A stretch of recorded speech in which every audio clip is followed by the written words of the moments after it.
Welcome to my YouTube channel TechGene. इस video में हम डिस्कस करेंगे जस्टांड के बारे में। जस्टांड बेसिकली क्या है, किस तरीके से हम इसकी इंस्टॉलेशन कर सकते हैं, क्यों हमें नीड है जस्टांड की, कैसे हम इसको इंप्लीमेंट कर सकते हैं अपनी एक्सपो रिएक्ट नेटिव एप्लीकेशन में। इन सारे इंपॉर्टेंट कॉन्सेप्ट्स को हम इस वीडियो में डिस्कस करेंगे। सबसे पहले तो देखेंगे कि जस्टांड है क्या और जस्टांड की हमें नीड क्यों है। हमारे पास एक प्रॉब्लम होती है रिएक्ट में, और जो कि बहुत एक फेमस प्रॉब्लम है, उसका नाम होता है प्रॉप ड्रिलिंग। मैं आपको समझा देता हूँ एक डायग्राम के थ्रू। अगर हम यहाँ पर आते हैं, यहाँ पर आकर मैं लिखता हूँ प्रॉप ड्रिलिंग, लिखता हूं मैंने यहाँ पे आगे लिख दिया प्रॉप ड्रिलिंग इन रिएक्ट। ठीक है, यहाँ पर अगर हम क्या करेंगे, इस इमेजेस पर आ जाएंगे। इमेजेस पर आकर जैसे ये फर्स्ट वाली इमेज देख रहे हो ना, अब इसमें क्या है बेसिकली कि आपके पास एक पेरेंट कंपोनेंट है, उसके बाद क्या है, उसके अंदर एक चाइल्ड कंपोनेंट है, फिर उस चाइल्ड कंपोनेंट के अंदर एक और चाइल्ड कंपोनेंट है, और उस चाइल्ड कंपोनेंट के अंदर एक और चाइल्ड कंपोनेंट है। यानी कि एक कंपोनेंट है, उसके अंदर दूसरा कंपोनेंट कॉल हो रहा है, उस दूसरे कंपोनेंट के अंदर एक और कंपोनेंट कॉल हो रहा है, फिर उस कंपोनेंट के अंदर एक और कंपोनेंट कॉल हो रहा है। कुछ इस तरीके की हायरार्की बनी हुई है।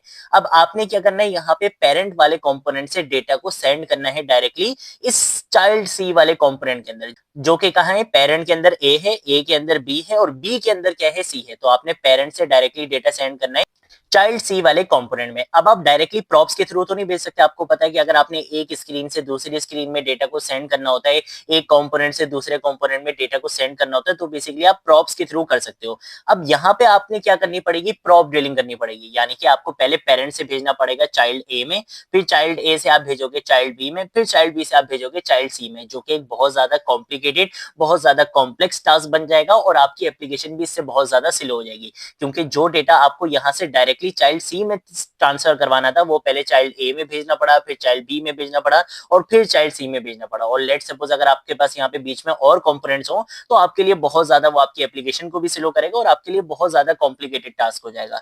तो इन्हीं सारी चीजों से बचने के लिए कि आपको प्रॉप ड्रिलिंग ना करनी पड़े, हमारे पास जो फेमस 3 सॉल्यूशन है ना इसके, वो है, एक तो जस्टांड है कि आप क्या करो, जस्टांड यानी कि एक स्टेट मैनेजमेंट लाइब्रेरी का यूज कर लो।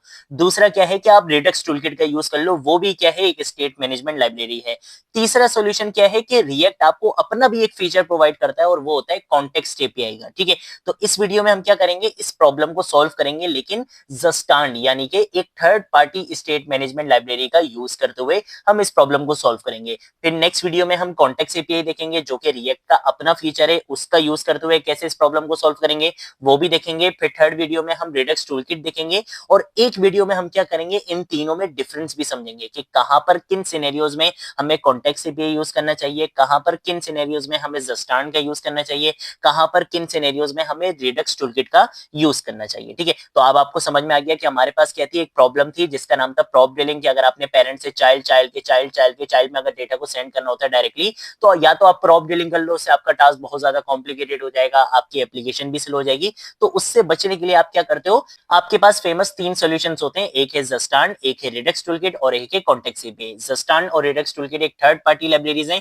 यानी कि इनका रिएक्ट से कोई ताल्लुक नहीं, ये एक थर्ड पार्टी लाइब्रेरीज हैं। इनको रिएक्ट के साथ यूज करने के लिए या एक्सपो के साथ यूज करने के लिए आपको पहले इनको इंस्टॉल करना पड़ेगा, देन आप इनको यूज कर सकते हो। लेकिन कॉन्टेक्स्ट एपीआई रिएक्ट का अपना फीचर होता है, कॉन्टेक्स्ट एपीआई के लिए आपको कोई चीज इंस्टॉल करने की जरूरत नहीं है। तो इनमें खैर डिफरेंस हम आगे जाके पढ़ेंगे, बट इस वीडियो में हम देखेंगे जस्टांड के बारे में। अब ये जो जस्टांड है ना, ये स्पेसिफिकली रिएक्ट एप्लीकेशंस के लिए बनाई गई है, यानी कि जस्टांड का यूज करते हुए आप अपनी रिएक्ट एप्लीकेशन, रिएक्ट जेएस हो, नेक्स्ट जेएस हो, या आपकी रिएक्ट नेटिव हो, एक्सपो सीएलआई हो, इन एप्लीकेशंस में आप क्या कर सकते हो, स्टेट मैनेजमेंट कर सकते हो। आप क्या कर सकते हो, ग्लोबल स्टोर बना सकते हो। अब जब ग्लोबल स्टोर बन जाएगा, लेट्स सपोज हमने यहाँ पे एक ग्लोबल स्टोर बना दिया, अब अगर यहाँ पे चाइल्ड सी को कोई डेटा चाहिए या चाइल्ड बी को कोई डेटा चाहिए, तो ये अपने पेरेंट से नहीं मांगेंगे, बल्कि कहां से मांगेंगे, स्टोर से मांगेंगे। क्योंकि आपकी एप्लीकेशन का जितना भी डेटा होगा, वो इंटरनली इस स्टोर में क्या हो रहा होगा, यहाँ पे मैनेज हो रहा होगा, उसकी स्टेट मैनेजमेंट यहाँ पर हो रही होगी।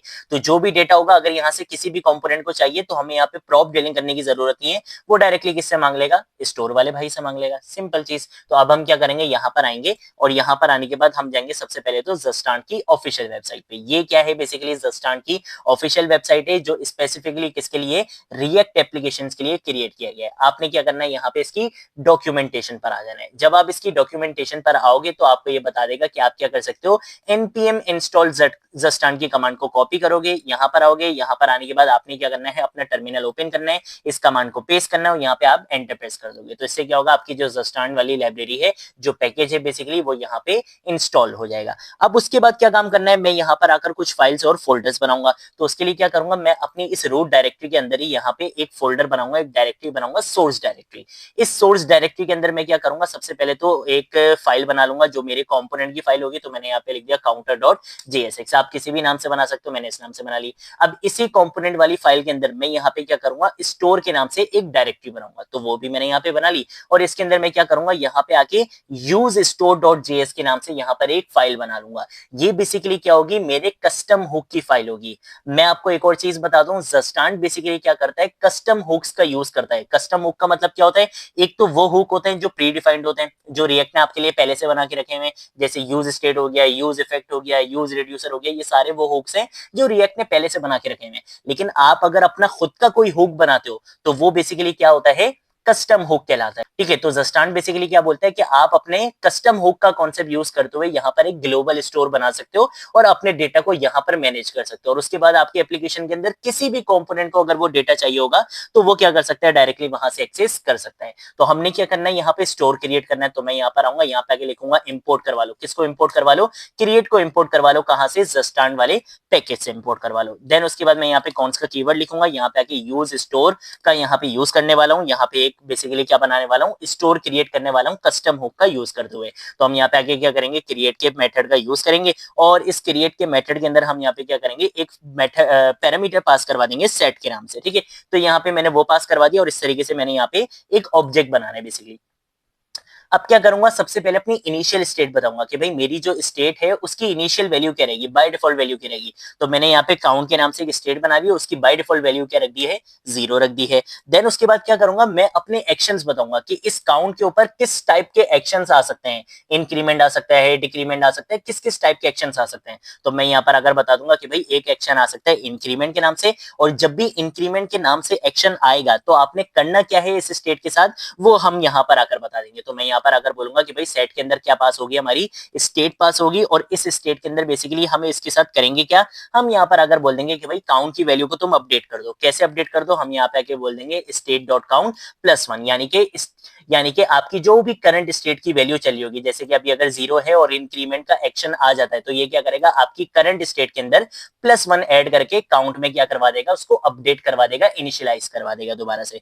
ठीक है, सेम यही काम मुझे करना है किसके लिए, डिक्रीमेंट के लिए। तो मैं यहाँ पर आकर एक और एक्शन बना लूंगा, इस एक्शन का नाम रख देंगे डिक्रीमेंट, और यहाँ पे स्टेट काउंट के अंदर हम क्या करवा देंगे, माइनस करवा देंगे। ठीक है, सिंपल इतना सा काम करना था। उसके बाद सिंपल आपने यहाँ पे आके एक्सपोर्ट डिफॉल्ट लिखना है और उसके बाद आप क्या कर सकते हो, यहाँ पे आके लिख दोगे यूज स्टोर। बस ये काम आपने करना था। ये आपका यहाँ पे ग्लोबल स्टोर बन चुका है, यानी कि इस काउंट की जो वैल्यू है वो यहाँ पर मैनेज हो रही होगी, और हमने बता दिया कि इसके ऊपर कौन कौन से एक्शन अप्लाई होंगे, और जब एक्शन अप्लाई होगा तो उस एक्शन की बेसिस पे आपने किस तरह से इस वैल्यू को अपडेट करना है। अब हम सिंपल क्या करेंगे, अपने कंपोनेंट में आ जाएंगे। कंपोनेंट में आने के बाद हमने सिंपल यहाँ पे आके RNFE लिखना है, यानी कि React Native arrow functional base component बनाना है एक्सपोर्ट की स्टेटमेंट के साथ। यहाँ पर अगर मैं क्या करूंगा, सबसे पहले तो इस काउंट की वैल्यू को यहाँ से निकालूंगा। तो उसके लिए मैं यहाँ पर अगर लिखूंगा कॉन्स्ट काउंट, यानी कि जो भी वैल्यू निकालूंगा उसको मैं इस काउंट वाले वेरिएबल में स्टोर करवा लूंगा। सबसे पहले हम यहाँ पे आके लिखेंगे यूज स्टोर, जो हमारा बेसिकली क्या था, कस्टम हुक था, हमने यहाँ पे उसको इंपोर्ट करवा लिया। अब इसके बाद मैं इसके अंदर क्या बोलूंगा, मैं यहाँ पे आके बोलूंगा कि भाई हमारी क्या होगी, स्टेट होगी। तो ये क्या करेगा, आपको स्टेट की वैल्यू रिटर्न करेगा। तो मैं यहाँ पे आके लिख दूंगा स्टेट डॉट काउंट के, स्टेट डॉट काउंट की जो भी वैल्यू है वो क्या करो, रिटर्न करो। कहां पर आ जाएगी, इस काउंट वाले वेरिएबल के अंदर आ जाएगी। यानी कि स्टोर के अंदर जो भी काउंट की करंट वैल्यू चल रही होगी वो कहां पे आ जाएगी, इस काउंट वाले वेरिएबल के अंदर आ जाएगी। और फिर मैं सिंपल यहाँ पे आके क्या कर सकता हूँ, उसको डिस्प्ले करवा सकता हूँ। तो मैंने यहाँ पे आके सिंपल काउंट लिख दिया। ठीक है, ये चीज हो गई। अब क्या करना है, मुझे उन एक्शंस को भी निकालना है। वो एक्शंस का है, एक इंक्रीमेंट का एक्शन और एक डिक्रीमेंट का एक्शन।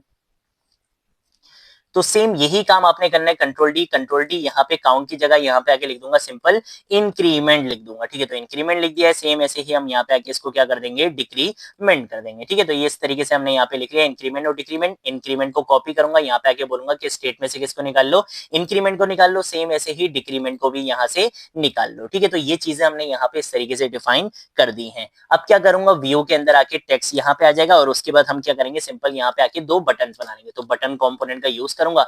बटन के अंदर हमें क्या चाहिए होता है, सबसे पहले तो एक टाइटल चाहिए होता है, तो ये टाइटल आ चुका है और इसके अंदर हम यहाँ पे आके सिंपल लिख देंगे इंक्रीमेंट के टाइटल क्या होगा, इंक्रीमेंट का होगा। काम क्या करना है, ऑन प्रेस पे हम बोलेंगे कि जब इस बटन पे क्या किया जाएगा, प्रेस किया जाएगा। तो आपने क्या काम करना है, हम सिंपल यहाँ पे आके एरो फंक्शन की जरूरत नहीं है, हम यहाँ पे बोल देंगे कि इंक्रीमेंट वाले एक्शन को कॉल करवा दो। तो क्या होगा, आपकी जो काउंट की वैल्यू है उसमें इंक्रीमेंट करवा दिया जाएगा। सेम ऐसे ही हम यहाँ पे आके किसके लिए बटन बना लेंगे, डिक्रीमेंट के लिए, और हम यहाँ पे आके बोल देंगे कि आपने डिक्रीमेंट वाले फंक्शन को कॉल करवा लेना है। बस ये काम करना था। उसके बाद आपने क्या करना है, अगर स्टाइलिंग वगैरह करनी है तो वो आप कर सकते हो। तो उसके लिए हम यहाँ पर आएंगे, यहाँ पे आके क्या करूंगा, कॉन्स का कीवर्ड लेके स्टाइल्स के नाम से एक इंस्टेंस बनाऊंगा। ठीक है, तो एक इंस्टेंस बना लिया। यहाँ पे आके हम क्या करेंगे, स्टाइल शीट का यूज करेंगे। ठीक है, तो ये बेसिकली स्टाइल शीट है। डॉट क्रिएट के मेथड का हम यहाँ पे यूज करेंगे और यहाँ पे हम अपनी स्टाइल को क्रिएट कर सकते हैं। यहाँ पे देख लूँ स्टाइल शीट इंपोर्ट नहीं हुई, तो हम यहाँ पे आके इसको इंपोर्ट भी कर लेते हैं। तो देखो अब ये यहाँ पे इंपोर्ट भी हो चुकी है। अब स्टाइल्स बनाने बेसिकली, तो स्टाइल्स कैसे बनाऊंगा, सबसे पहले मैं यहाँ पे आके एक कंटेनर के लिए स्टाइल बना लूंगा। तो कंटेनर के लिए हम बोल देंगे कि भाई आपने क्या काम करना है, सबसे पहले हम इसको फ्लेक्स बन दे देंगे ताकि स्क्रीन की ये सारी स्पेस को अवेल करे। उसके बाद हम जस्टिफाई कंटेंट की प्रॉपर्टी का यूज करके इसको सेंटर में कर देंगे, लेफ्ट और राइट से ये सेंटर में आ जाएंगे। उसके बाद हम अलाइन आइटम्स की प्रॉपर्टी का यूज करके इसको सेंटर में कर देंगे, तो टॉप और बॉटम से भी ये सेंटर में आ जाएंगे। ठीक है, तो हमने इसको यहाँ पे टॉप और बॉटम से भी इसको सेंटर में कर दिया। ठीक है, उसके बाद हम क्या करेंगे, यहाँ पे आके कॉमा लगाएंगे। एक और स्टाइलिंग में बनाऊंगा यहाँ पे काउंटर टेक्स्ट के नाम से। ठीक है, तो काउंटर टेक्स्ट के नाम से मैंने एक और स्टाइलिंग बना ली है। यहाँ पर अगर मैं सिंपल क्या करूंगा, फॉन्ट साइज की प्रॉपर्टी का यूज करूंगा और इसके अंदर मैं यहाँ पे आके 24 पास करवा दूंगा। देन उसके बाद क्या करूंगा, यहाँ पे आके मार्जिन बॉटम की प्रॉपर्टी का यूज करूंगा, मार्जिन बॉटम से मैं इसको 20 दे दूंगा। और अब ये स्टाइलिंग क्या करूंगा, यहाँ पर अप्लाई कर दूंगा। तो व्यू के कंपोनेंट में आके यहाँ पे क्या करूंगा, सबसे पहले स्टाइल के कंपोनेंट का यूज करूंगा और इस स्टाइल के कंपोनेंट के अंदर हमने यहाँ पर आना है और यहाँ पे आके मैं सिंपल लिख दूंगा स्टाइल्स डॉट कंटेनर की प्रॉपर्टी को यहाँ पे अप्लाई कर दो। सेम ऐसे ही हम यहाँ पर आएंगे, यहाँ पर आकर क्या करूंगा, स्टाइल के प्रॉप का यूज करूंगा और इसके अंदर आके हम यहाँ पे सिंपल बोल देंगे स्टाइल्स डॉट काउंटर टेक्स्ट के प्रॉपर्टी को बेसिकली हम आप यहाँ पे क्या कर लेंगे, यूज कर लेंगे। ठीक है, कंट्रोल एस से क्या कर लूंगा, सेव कर लूंगा। ये वाला काम भी हो चुका है। अब app.js में आएंगे, यहाँ पे इतनी सारी चीजों की जरूरत नहीं है। यहाँ पे आके RNF लिखूंगा, react Native arrow functional based component बनाऊंगा। व्यू के बजाय यहाँ पे हम यूज कर लेंगे सेफ एरिया व्यू का। ठीक है, तो सेफ एरिया व्यू का हम यहाँ पे यूज कर लेंगे और इस टेक्स्ट की जगह बेसिकली क्या करूंगा, अपने काउंटर वाले कंपोनेंट को यहाँ पे कॉल करवा लूंगा। तो ये यहाँ पे रजिस्टर भी हो जाएगा, इस तरह से इसको कॉल करवा लूंगा।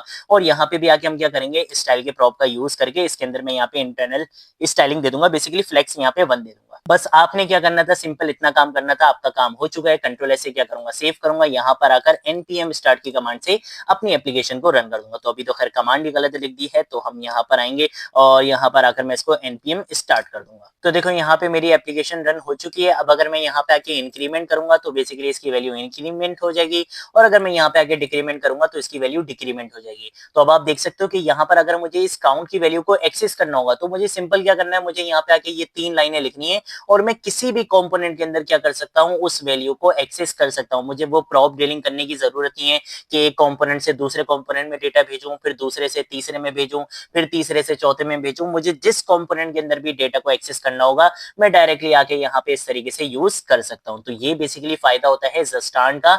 नेक्स्ट वीडियो में हम कॉन्टेक्स्ट एपीआई भी देखेंगे कि कैसे कॉन्टेक्स्ट एपीआई इस प्रॉब्लम को सॉल्व करता है। फिर हम रेडक्स टूलकिट भी देखेंगे और रेडक्स टूलकिट के साथ भी हम देखेंगे कि रेडक्स टूलकिट भी किस तरह से प्रॉप डीलिंग की प्रॉब्लम को सॉल्व करता है। तीनों में क्या डिफरेंस होता है, कब किन सिनेरियोज में कौन सा यूज करना चाहिए, कौन सा बेनिफिशियल है, सारी चीजें हम आने वाली वीडियोस में डिस्कस करेंगे। ठीक है, तो ये थी हमारी आज की वीडियो। अगर कोई चीज नहीं समझ आए नीचे कमेंट सेक्शन में पूछ लेना, सोशल मीडिया अकाउंट्स पे पूछ लेना, मैं जरूर आप लोगों को रिस्पॉन्ड करूंगा। इस प्लेलिस्ट को जरूर एक्सेस कर लो, ज्यादा से ज्यादा शेयर करो। आज की वीडियो के लिए तो नहीं, अब हम मिलेंगे नेक्स्ट वीडियो में नेक्स्ट टॉपिक के साथ। तब तक के लिए बाय बाय।